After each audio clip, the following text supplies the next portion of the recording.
Good morning, everyone. Today, I thought we could explore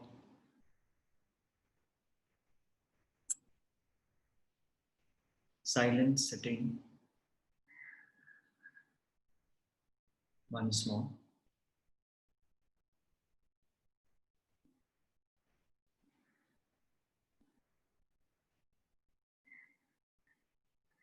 Meditation.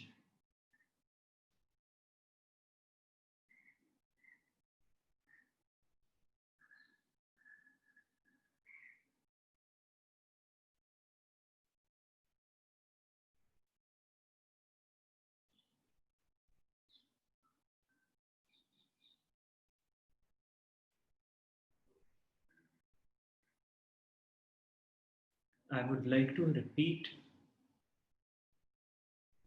Ramesh ji's words on meditation.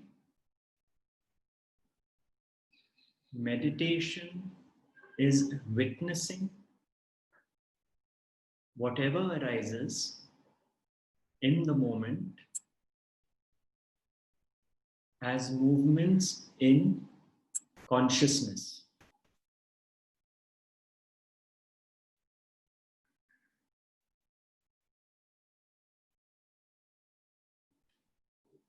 Meditation is witnessing whatever arises in the moment as movements in consciousness. In other words, not my doing. Whatever arises in the moment is not my doing.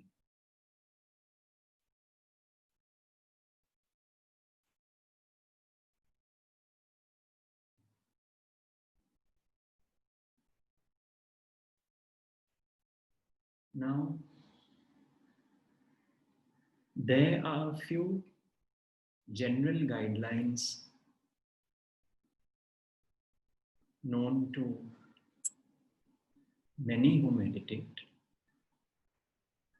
I shall repeat them here. Choose a time in the day when one is least likely to be disturbed.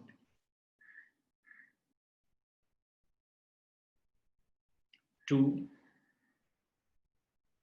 to sit with the back straight, the spine straight, because energy flows upwards.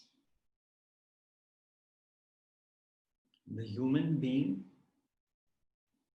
has been gifted a straight vertical spine, not a horizontal spine.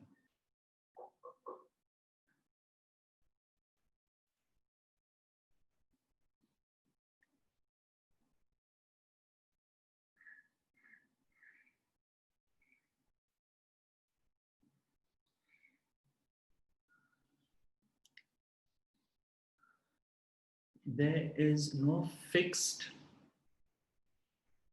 position for the hands. The main criteria is to be comfortable.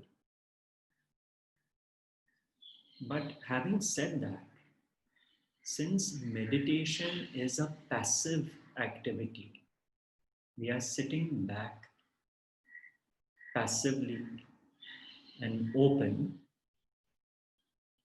to keep the hands facing upwards, open, receptive.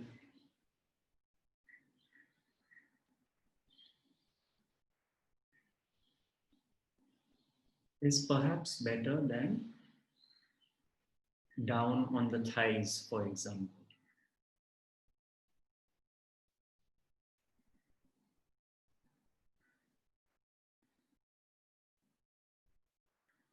Now, in some traditions, they say to focus on the point between the eyebrows. The third eye, Ajna Chakra. But that can become an exercise in concentration. So one has to be careful. The reason this is said is because this is the center of witnessing.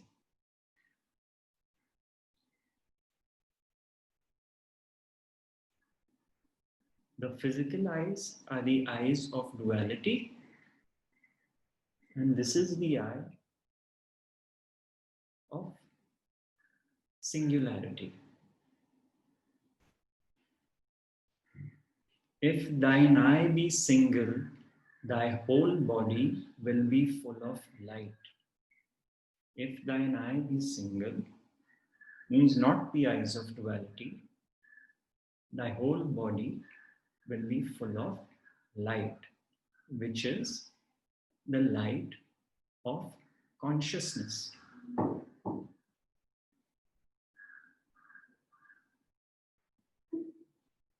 Witnessing.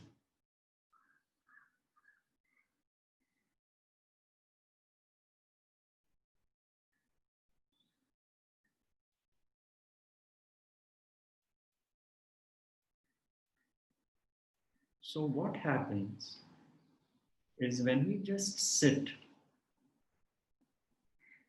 with eyes closed, the first thing is the sense of the eyes is close to visual distractions. It's not necessary, but that's what happens. Now, whatever thoughts arise,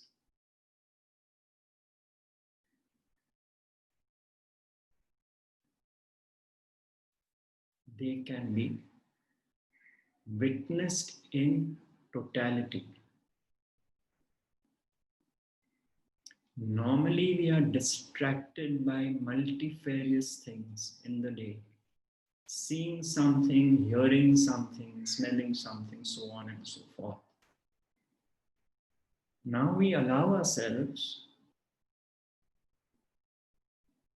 this space that whatever arises, let it arise.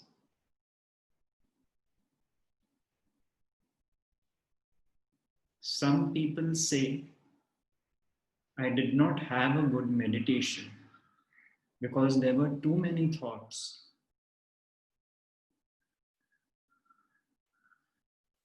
And as I have said this quite often before, it is actually a good sign because now there is an awareness that there are too many thoughts.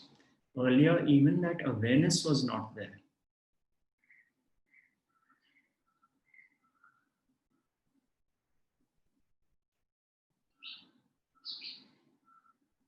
To know that there were too many thoughts in meditation means the witness had to be there.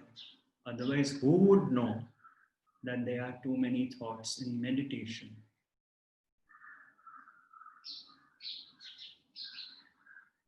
Now, as Maharaj would say, meditation is consciousness contemplating on consciousness. For once, we are allowing ourselves to just be. We are tapping into being and into just simply existing.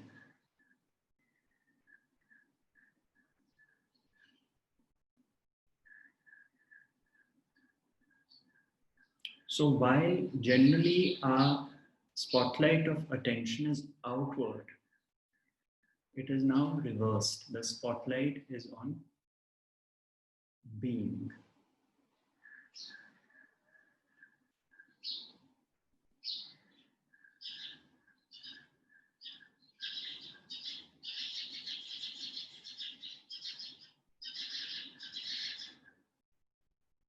And when one is resting in being, witnessing happens more and more.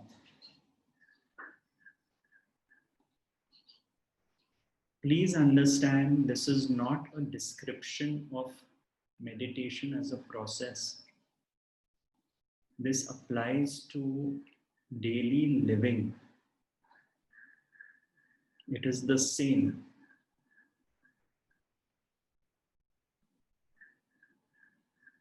Because when one is resting in one's being, which means when the thinking mind stops dancing,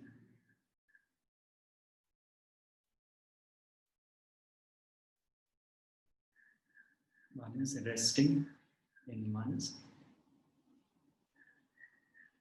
being.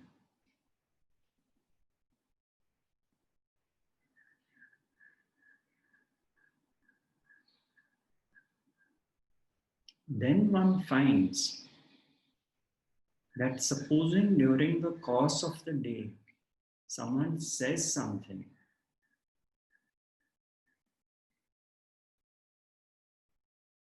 or some event happens,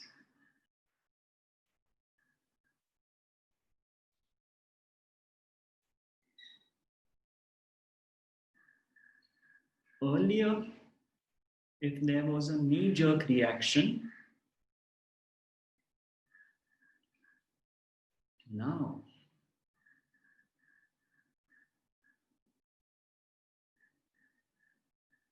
either the knee-jerk reaction may not happen, or even if it does happen, there is no involvement in the reaction because one has tapped into being.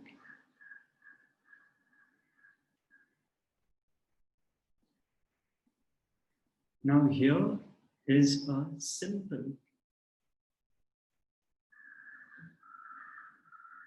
exercise.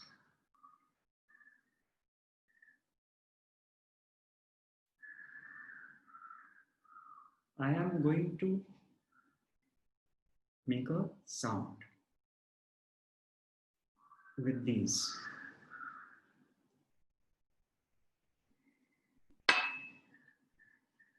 Now, before this sound is heard, there is silence. So one is resting in silence. Then the sound will emerge from the silence. And once the sound is no more, it dissipates into the silence. So now let us just focus on, by focus I mean be aware that there is no sound right now. The sound will emerge briefly and disappear. Which means don't look out for the sound.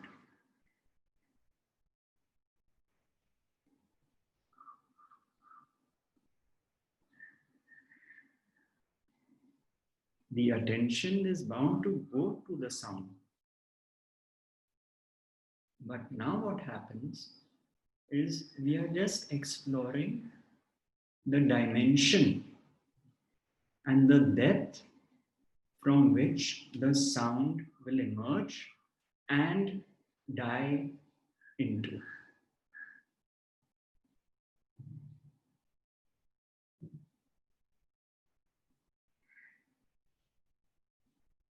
There are no results to obtain here. This is not a test. This is not a challenge. What happens is the sound will be witnessed.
Now I am going to make this sound again.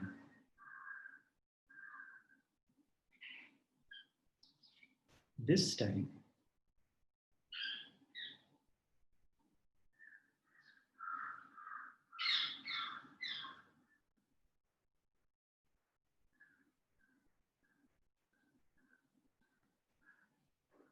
when the sound is heard,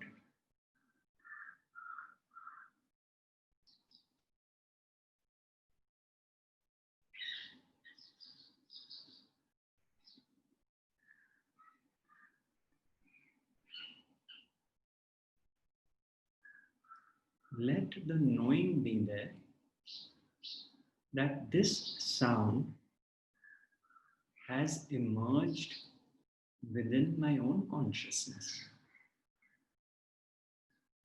It is not outside of me. I am conscious. Consciousness is there. First, there is no sound. Then a sound emerges. And then that sound dissipates. All this happens within the field of consciousness. In that sense, the sound is not really apart from me.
Now, one important aspect of meditation and being still. There are many of us who cannot be still.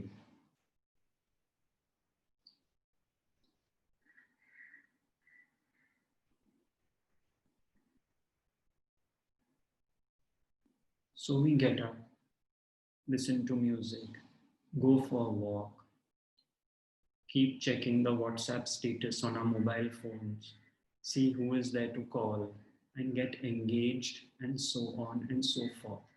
Get engaged in life and doing.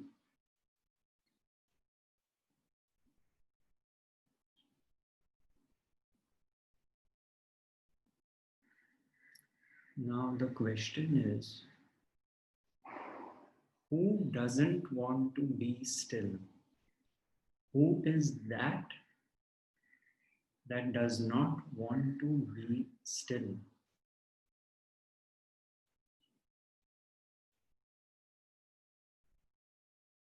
That is the distracted mind, the thinking mind.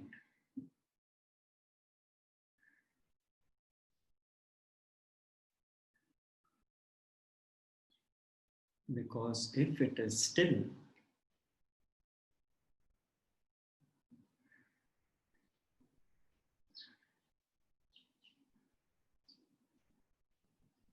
it is no longer the hero of your story of life.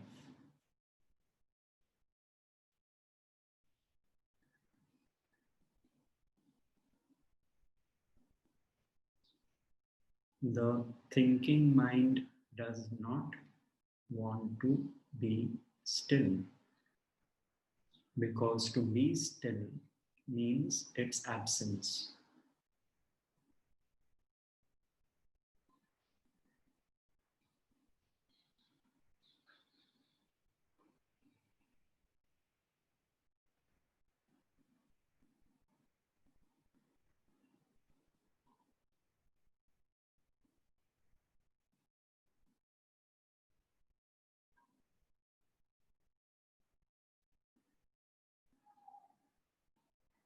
And that is why Maharaj said,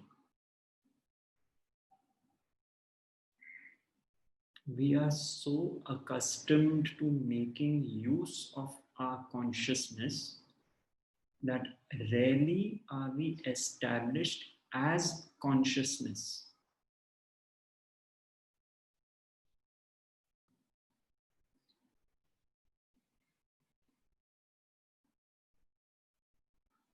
Which means rarely are we established in simply being.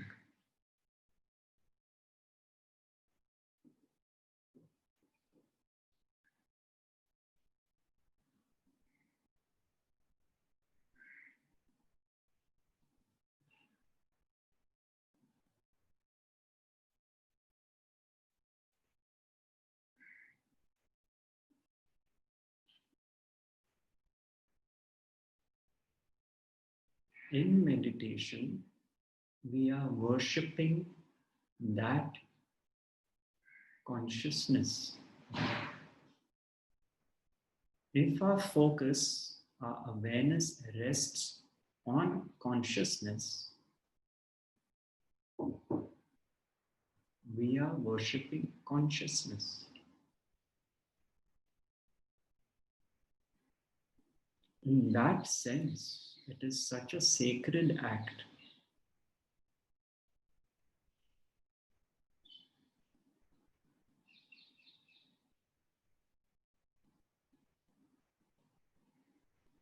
We have taken our beingness for granted and then got involved in the drama of life.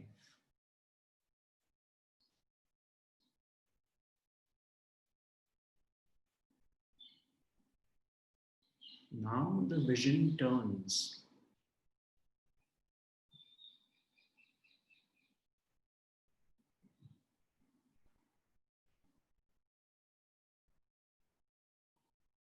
the looking within happens.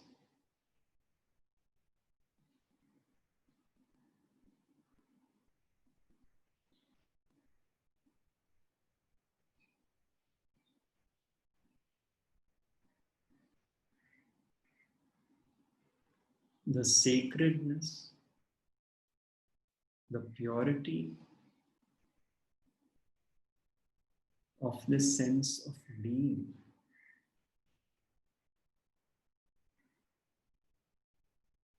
is felt.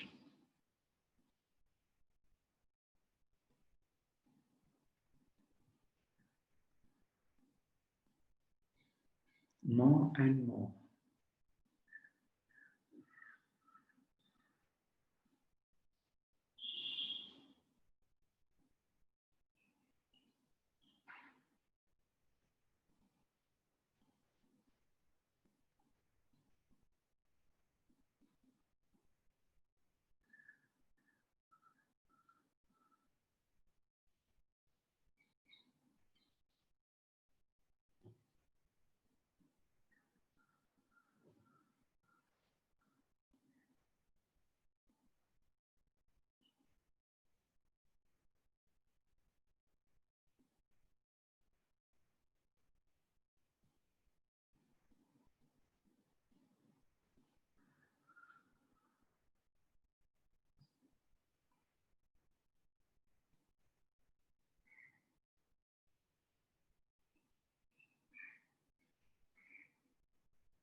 My own life's experience has been that what bothered me a week ago does not bother me today.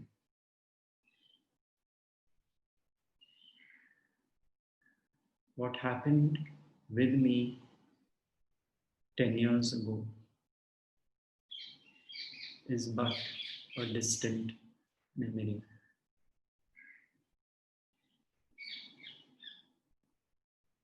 This is everyone's experience. How everything is transient, fleeting,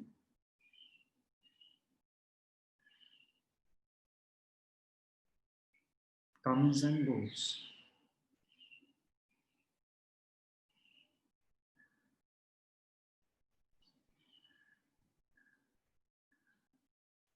But the being,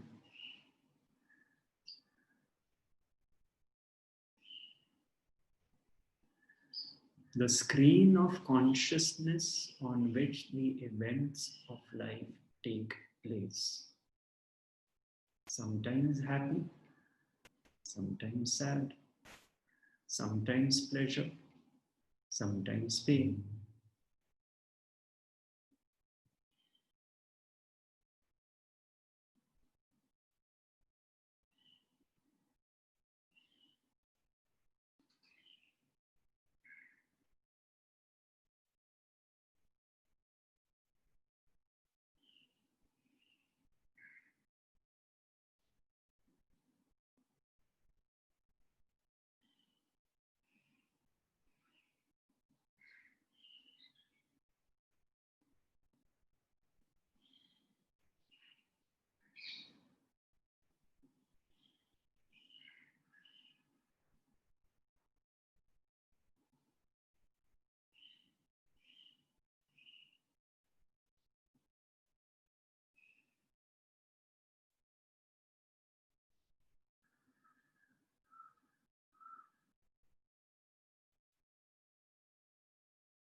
established in being,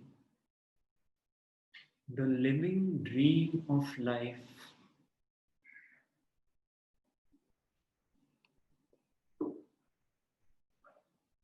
is witnessed.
When witnessing happens more and more,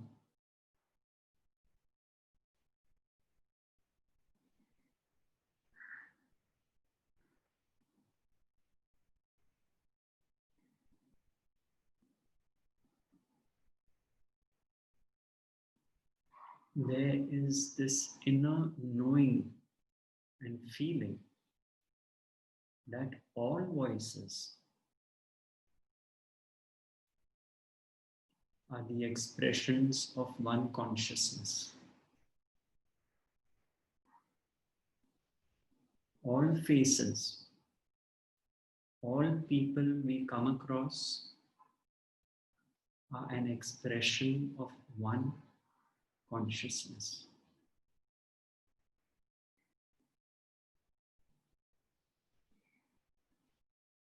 The thinking mind has created this elaborate structure of the voices I like on one side and the voices I don't like on the other. The faces I like on one side, the faces I don't like. With witnessing, this separation, this distinction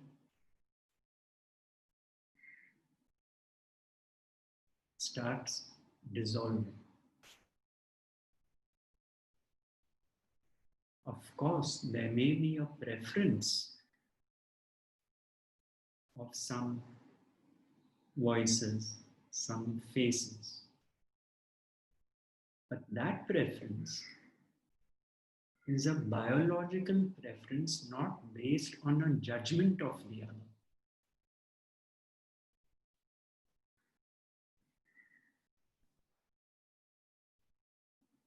For example, I might prefer talking to someone who has a soft, gentle voice as against someone who's very boisterous, empowered, and so on. It is a biological preference. There is no judgment at the other spectrum. There is a total acceptance because everything is witnessed.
Witnessing is the death of the me with its sense of doership.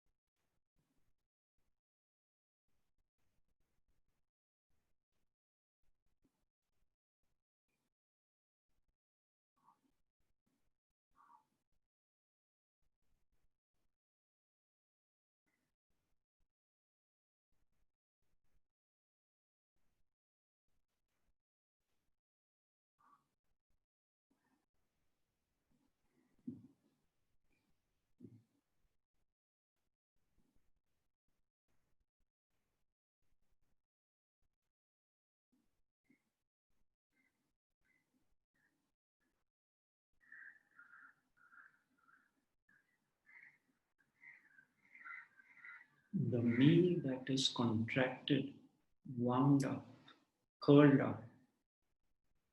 This one did this to me. That one said this to me. When acceptance happens of things as they are, people as they are, situations as they are, me as I am, when witnessing happens, this tightness starts dissolving.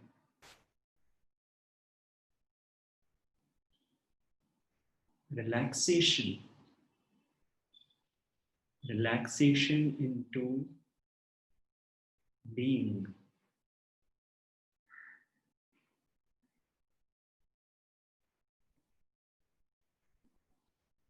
Happens.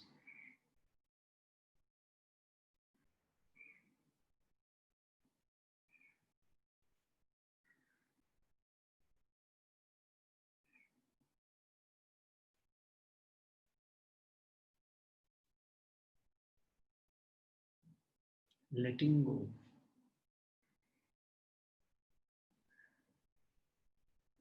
leaving behind.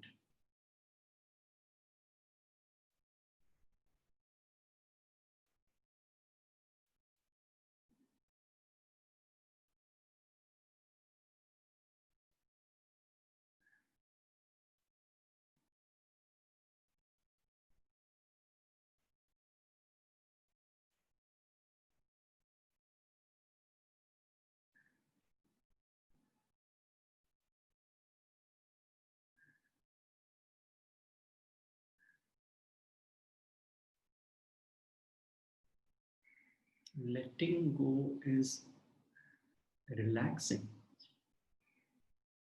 That is why the exhalation, the out breath, the breath of death, the opposite of the inhalation, it is the exhalation at the end of which one feels relaxed. Why do people sigh? This burden of life, let go. You can try it now. Just one simple deep inhale, taking in, acquiring, and then dropping it out. Relaxed, empty.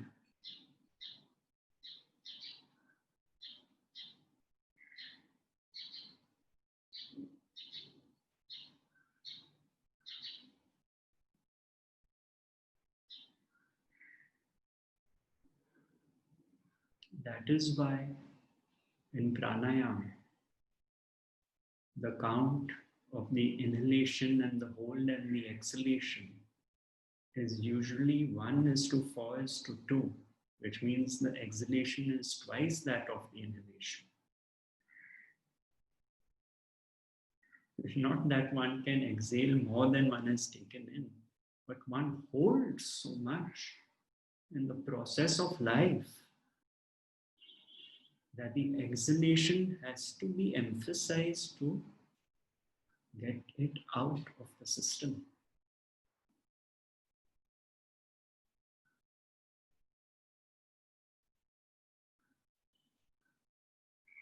And the breath is not just the physical breath. The breath is the cellular breath.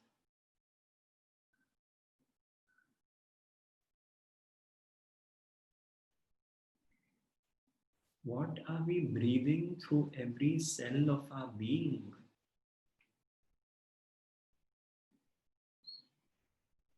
What thoughts are we breathing in? What thoughts are we breathing out?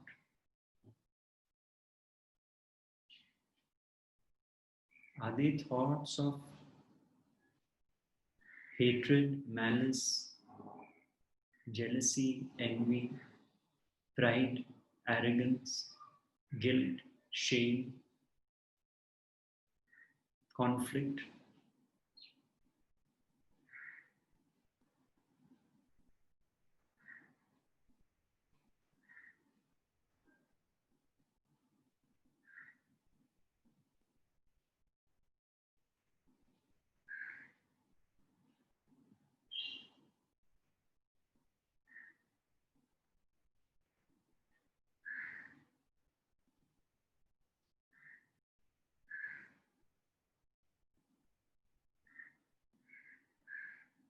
All that take us away from being present.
Look at the joke of life.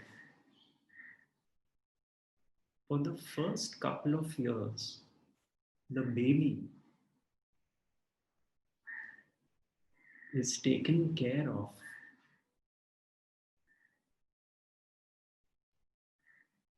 by consciousness in the form of the mother. Milk is provided to the baby by consciousness. The baby is pure being.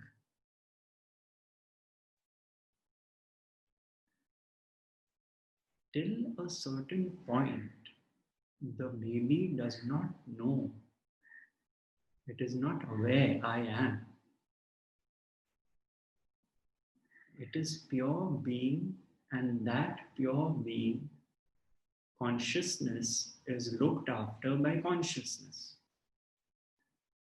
Then what happens is at a certain age, the baby now realizes that if I cry, someone comes running to me, my mother. The labeling process begins and the awareness kicks in. I exist. How? If I do something, something happens. The birth of the ego takes place. And that ego starts getting conditioned by the forces of life.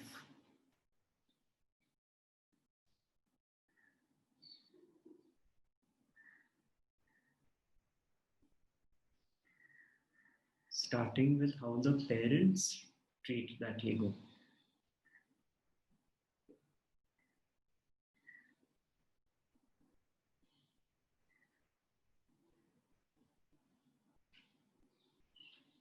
In Western psychology, I believe, I don't know much about it, how the parents react to the baby pooping shapes the baby's condition.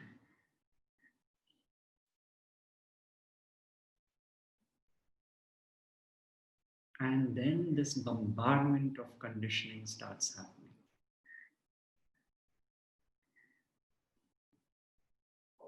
And the ego now gets protective, possessive, and most importantly, doesn't want to die.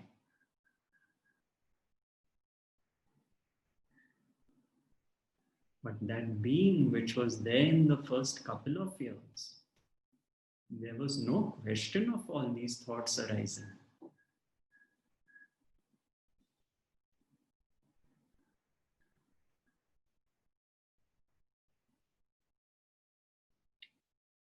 Now that being has not left the stage. From birth, it is there right now. That pure being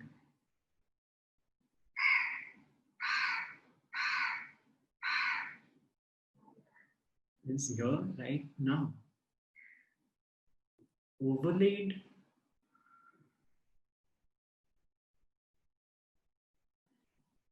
by the ego and all its identifications.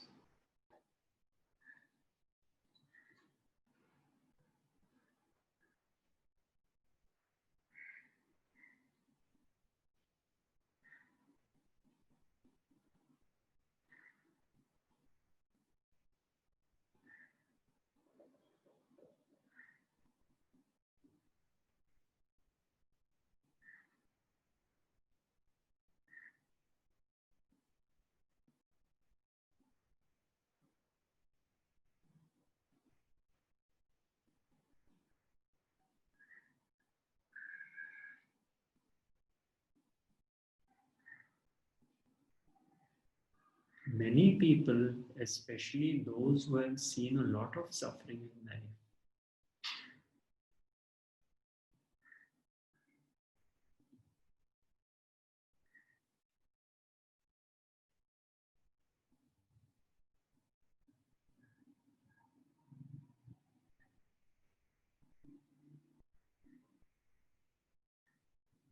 would love to just feel relief from this ego and the burden that it carries.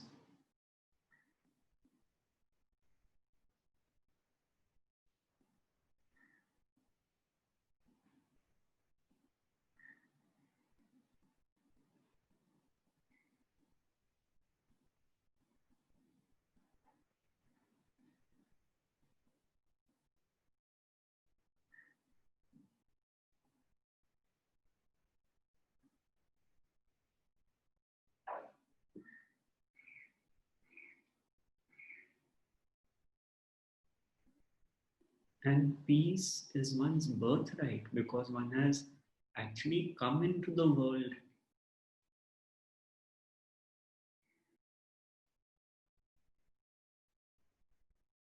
in the peace of not knowing and not becoming.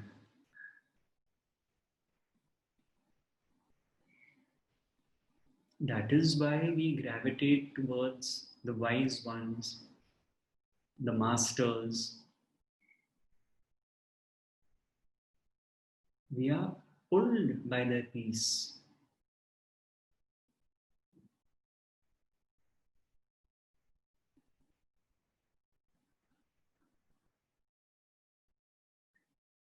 When the Buddha had started on his practices to find out the truth, he put himself through very rigorous practices.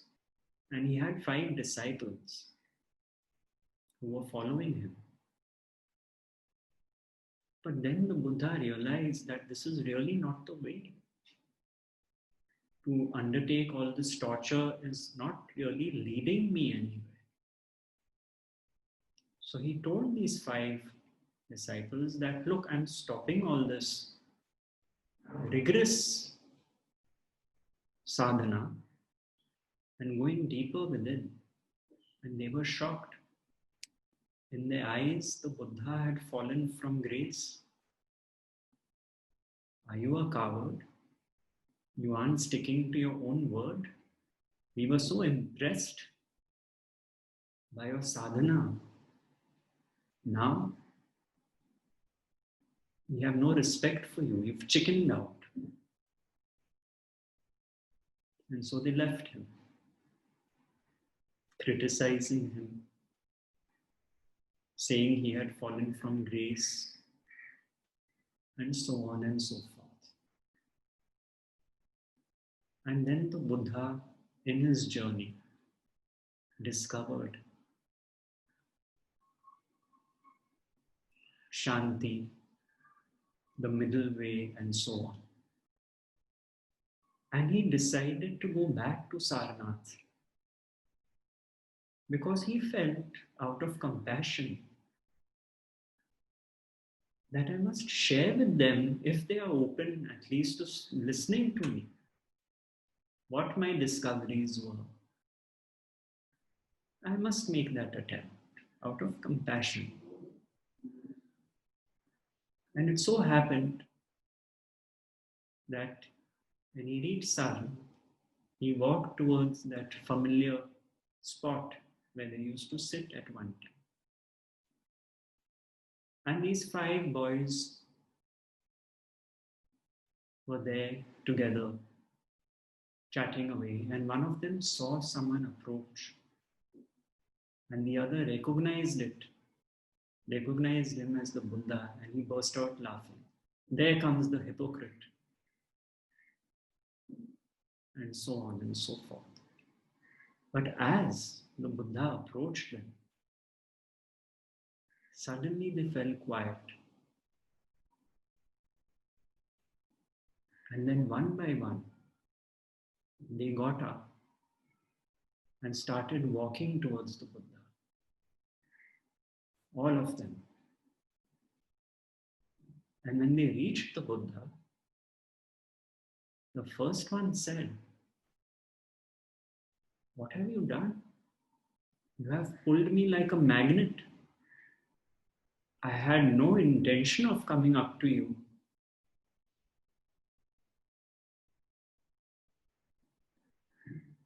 And the others said the same thing. We were pulled by a magnetic force. We did not want to see you. You let us down. But your mere presence has pulled us. What is this?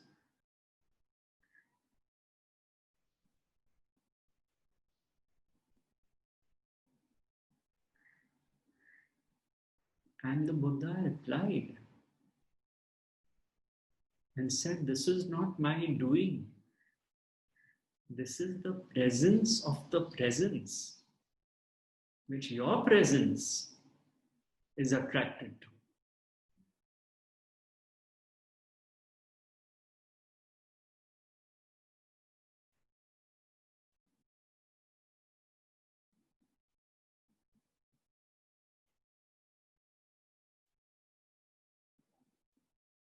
A force prior to the mind.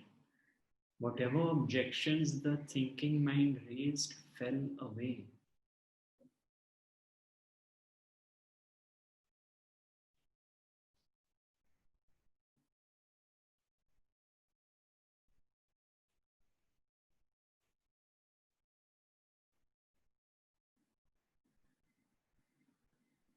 So being attracted to spiritual teachings, teachers, whatever it be, wisdom teachings, is a beautiful sign because that recognition is already there within one.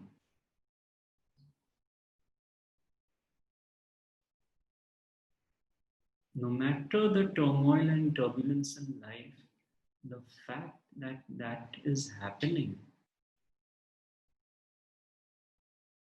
means the knowing is there that peace is one's true nature.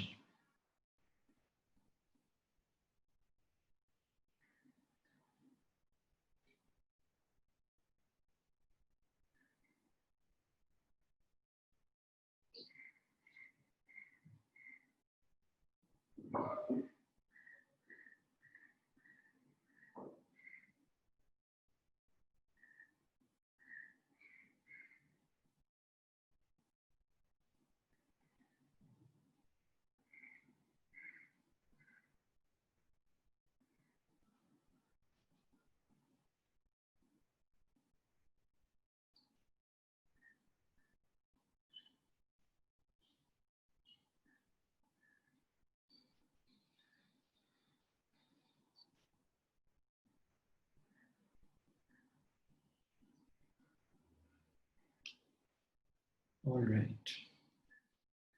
If anyone would like to share anything, they are welcome to now. If there are any questions related to meditation and witnessing, I would be happy to take them.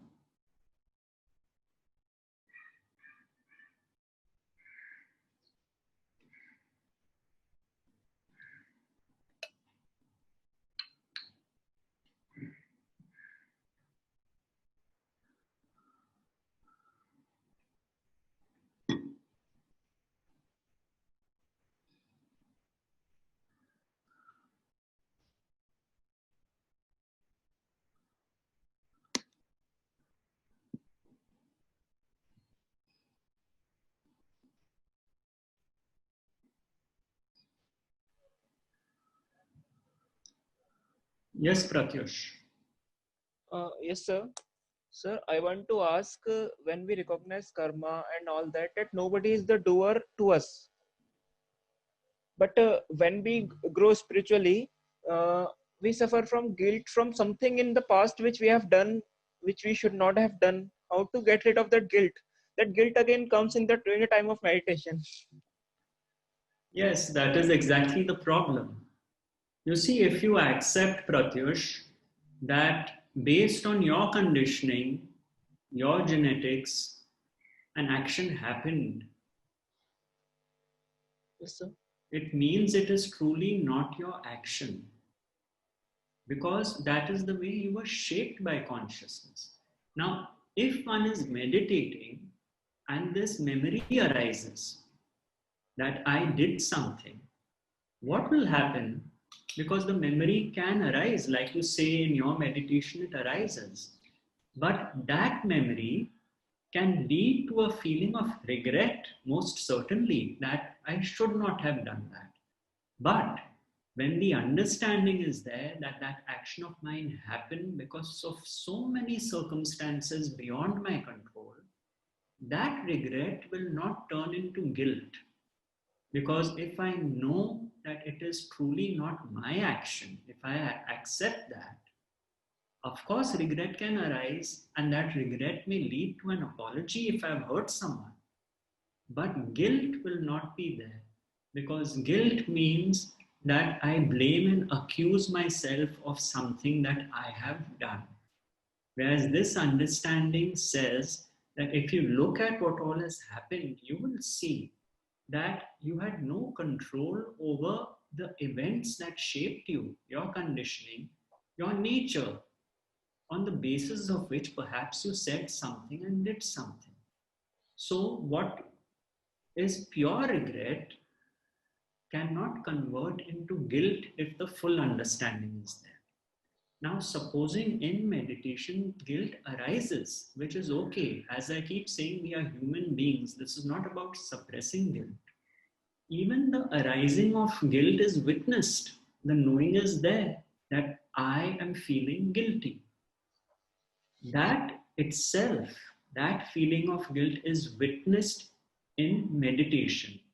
What tends to happen is we judge our guilt, and then the whole mind starts going into a tailspin that I should not feel guilty, this is disturbing my meditation, and then that creates another line of story. In meditation, whatever arises is witnessed as the movement in consciousness. So even if there is a feeling of guilt, let it be, witness it. This, it should not be, and I should not have this feeling. That should is the problem. That should is what drops away. Because it is the me which says something should be a certain way and not another way. That is what gets cut off in meditation. Okay? Yes, sir. Thank you.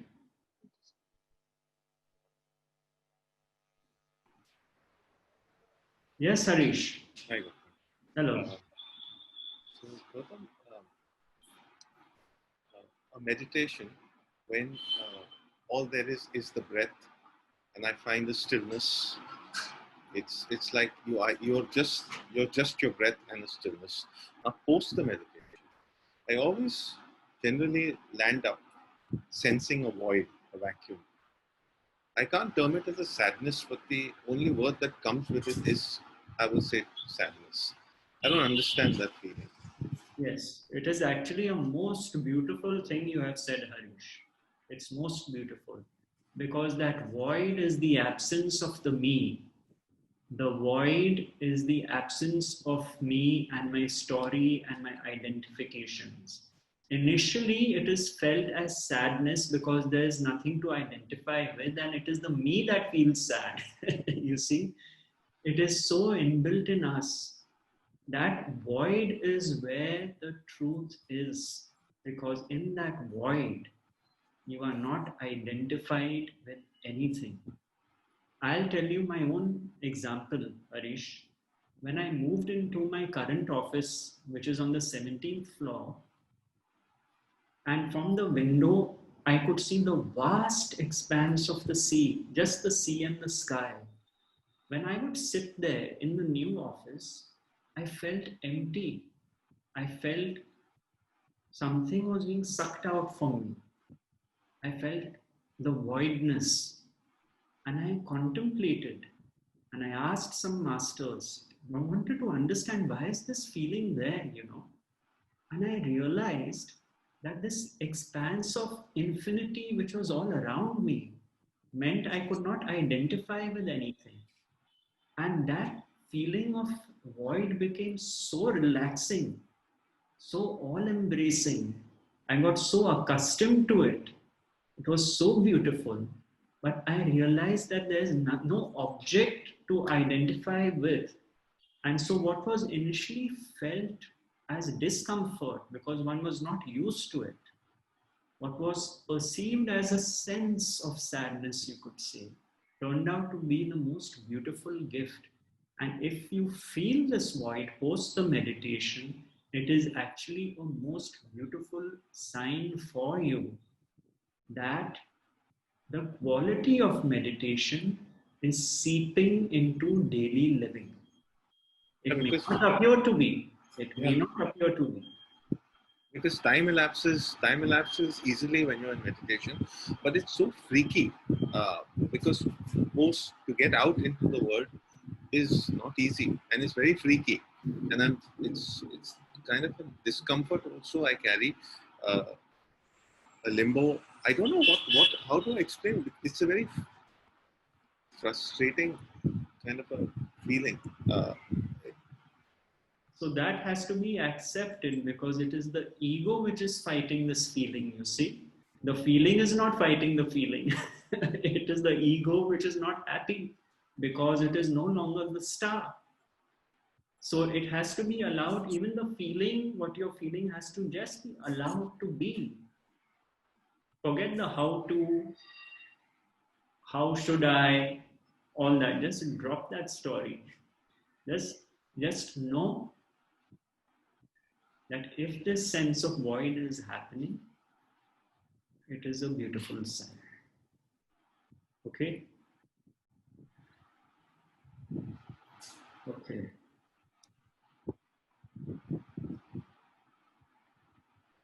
Yes, Vandana. Hello, Gautam. Hello. I have two parts to a question. One is that can the terms meditation, introspection, and contemplation be used interchangeably? And two, in meditation, sometimes, many times you get a clarity of your decision, what you did wrong and what you did correct. So the meditation is leading to more attachment to life because it is giving clarity of decisions, or is it dissociating you from, the daily living? Regarding your first part, actually, any word is fine as long as there is no concentration and doing involved in the practice, you see. Mm-hmm. So it depends on the meaning you ascribe to the other words like contemplation and so on. As long as it is a passive activity with no this focal determination that, I have to be without thoughts or anything of that, then one could call it meditation. Okay? Yeah. And as I said in an earlier talk, meditation does lead to clarity, and clarity does make one take decisions objectively. Normally, what happens is we are so involved in our happening that the thinking mind creates so many options and stories and dramas. It muddles our thinking, so to speak. In meditation, because of witnessing, which a gap is created between the life situation, let's say we are thinking about, and just witnessing and being, clarity is bound to come. So it does not mean we are attached to life. It actually shows us that being attached to life can lead to conflict and turmoil and confusion, whereas with meditation and witnessing, a sense of clarity emerges. So it is the opposite. Okay. So the cloudiness disappears. Yes, as long as it's not replaced by more cloudiness. Yes. Thank you. Thank you. Okay, great. A couple of things I would like to say is next Sunday is a talk which is going to be specifically on Ramana Maharshi's teachings, but I am only choosing some aspects that are simple and apply to daily living. So it is not I'm no expert on Ramana Maharshi, but I have selected some quotations of his, which will be shared with you all later. So if the teachings of Ramana Maharshi do interest you, they interested me tremendously because at first I had no idea who he was, but I would see my own teacher before his satsang as he walked into the room. Outside the room was a photo of Ramana Maharshi, and he would bow and then walk into the room for his satsang. And that is, of course, what piqued my interest in Ramana Maharshi. And so next Sunday will be this. The teaching is one, And the way Bhagwan has put forth these beautiful jewels in a very brief kind of summary, not going into details. I'm not an expert, as I keep saying, but what appealed to me will be shared. So that is one thing I would like to say today. The other I'd like to share with you is what being a spiritual book publisher has taught me is to be open to all manifestations and all possibilities and dimensions of consciousness.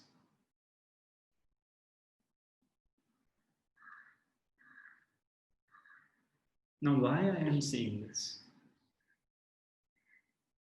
is because someone who watches these talks, Fida Shaw, I think you might be watching this, reminded me that today, 4th October, is the birthday of a young boy called Carl Umbriger, who's no more with us in this world. And Carl Umbriger was a jockey, a very successful jockey, won many trophies, but I think I may have the facts wrong. Before he could lift the champion trophy, he fell from his horse. This is in the late 70s. Carl fell from his horse and died after a few days. Now, his family, as his mother says, were not into the life spiritual, so to speak.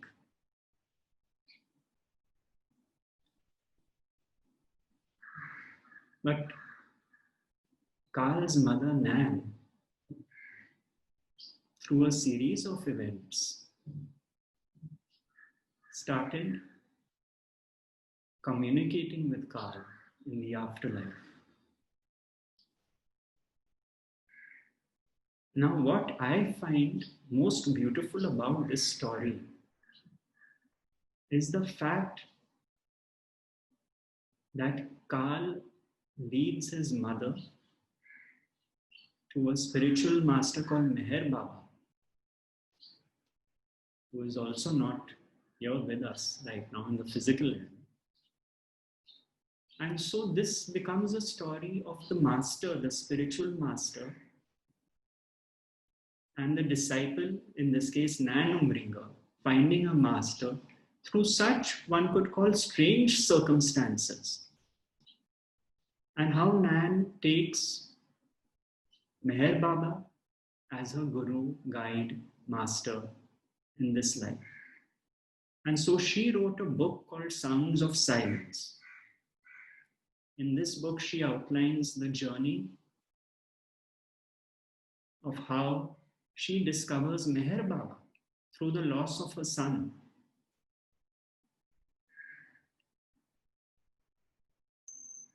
And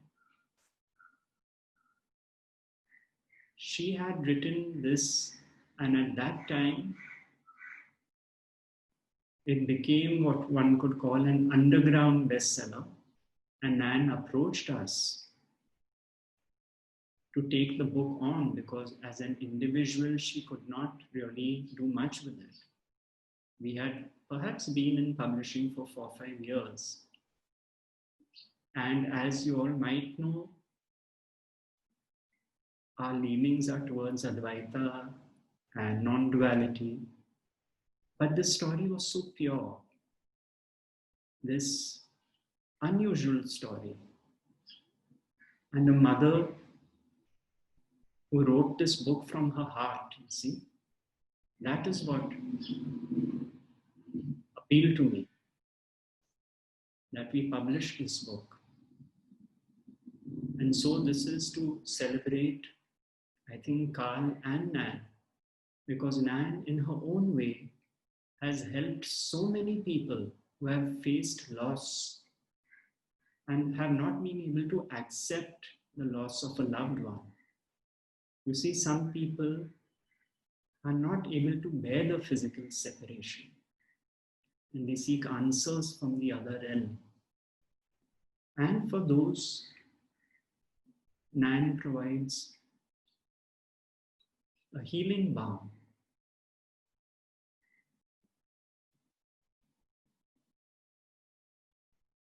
And of course, only a mother could provide that sensitivity and that love, which I have seen the people who come to her, have been to her home a few times, how they love her, because she operates from love.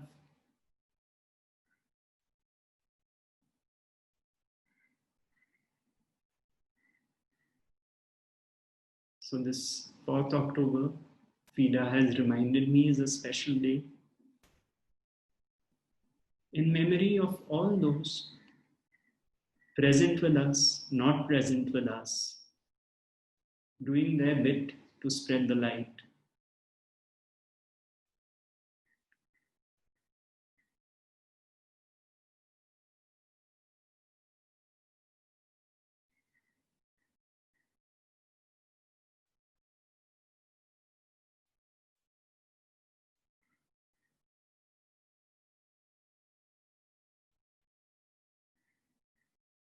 There are some more questions, but I won't take them now.